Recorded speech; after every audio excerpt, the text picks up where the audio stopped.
talk about the United States Senate. How significant is it that you have Republicans in the Senate that are demanding an end to the war in Yemen, and you have Democrats who are going to be taking over the House in a month? Joe, this amounts to a vote of no confidence in Mohammed bin Salman by the U.S. Senate.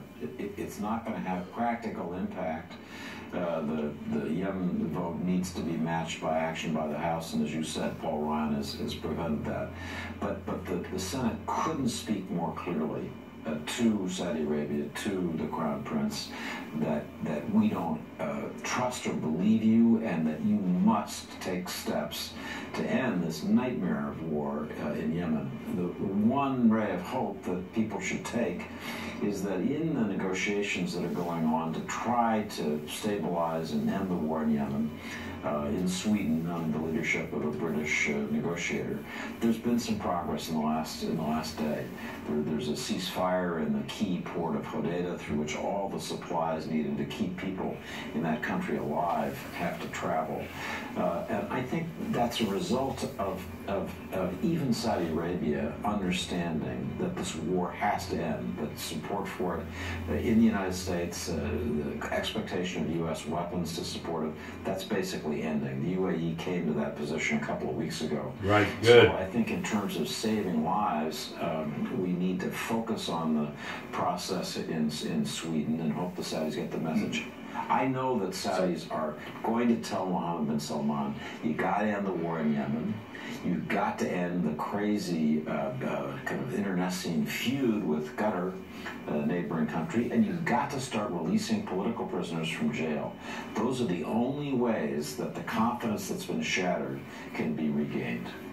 Coming up on Morning Joe, much more in a very consequential week for the president that included his former lawyer being sentenced to prison and another former ally putting him in the middle of those illegal hush money payments. Morning Joe is back after this.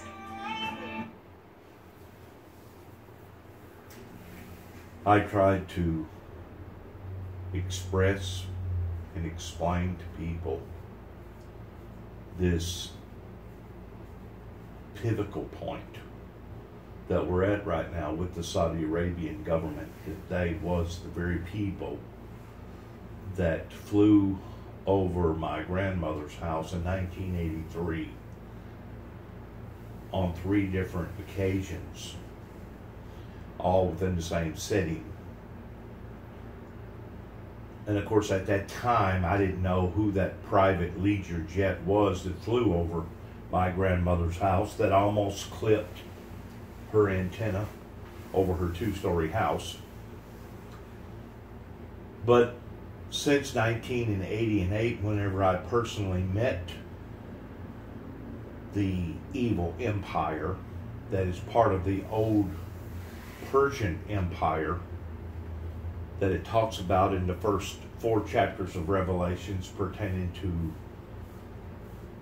Balak and Balaam, whenever its first originality began over in the book of Daniel, whenever the hand wrote on the wall, that even Jesus Christ speaks of it being one of the great tattletale signs of the end time events pertaining to when you shall see the abomination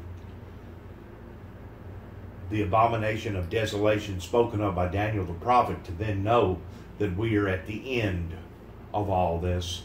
I tried to explain that to the church officials and to various authority officials back years ago, and they all sniggered and laughed at me. They thought I was crazy. They thought this guy is off his rocker.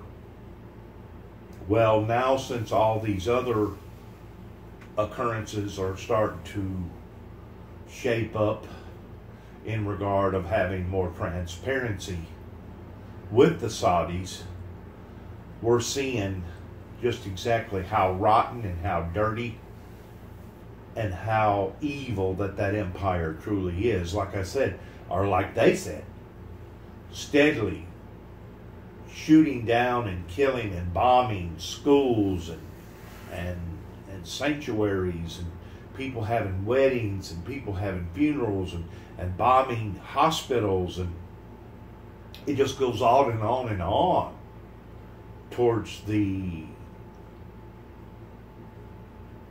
I almost said careless, but it actually goes beyond careless to the point of unhumane that a group of people would do this.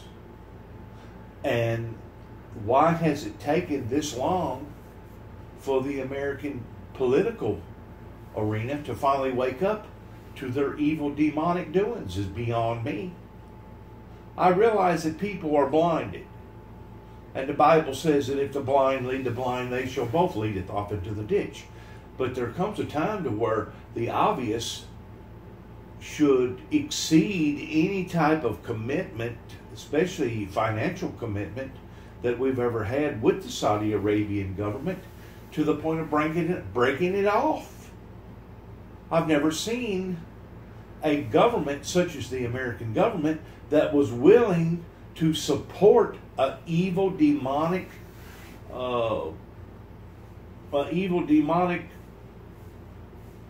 empire, even at its own expense of knowing that they planned out 9/11 towards killing over 3,000 people. It's disheartening to me to think that we have been that naive. It's almost at the level of insanity. He's a very different individual. What's happened to him? I think the pressure of the job is much more than what he thought it was going to be. It's not like the Trump organization where he would bark out orders and people would blindly follow what he wanted done. There's a system here. He doesn't understand the system. And it's sad because the country has never been more divisive. Yeah, the system is called due process. Speaking out in his first interview since he was sentenced this week to jail time. Welcome back to Morning Joe. Susan Del Percio is still with us, and joining the conversation we have, editor of Commentary Magazine, contributing editor at the Weekly Standard, and columnist at the New York Post, John Padoritz. This is just one out of the pile that has went to jail, that should have went to jail probably 25, 30 years ago. And there's still a whole swarm of them up there working either in the state or in the House pertaining to representatives for each state that's up there in the White House.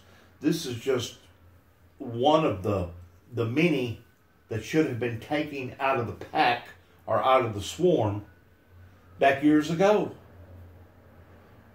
The main perpetrators in all this has been the Bush administration, not so much the senior Bush administration, but the administrations after that willfully sat back and played this game of Russian roulette with the Saudi Arabians. It's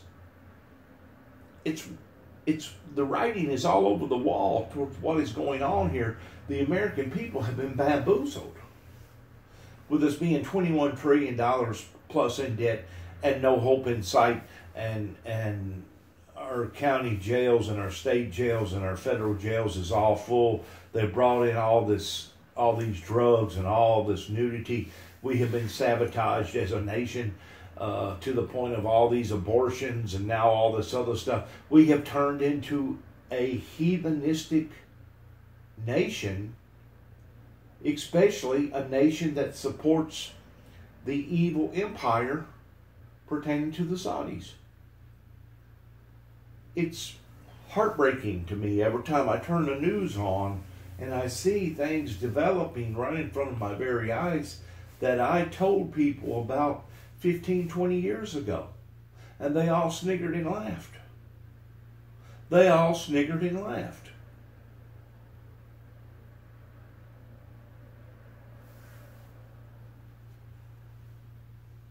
For Donald Trump's election, which was there is a blue wall in the Electoral College, and no Republican's ever going to get Well,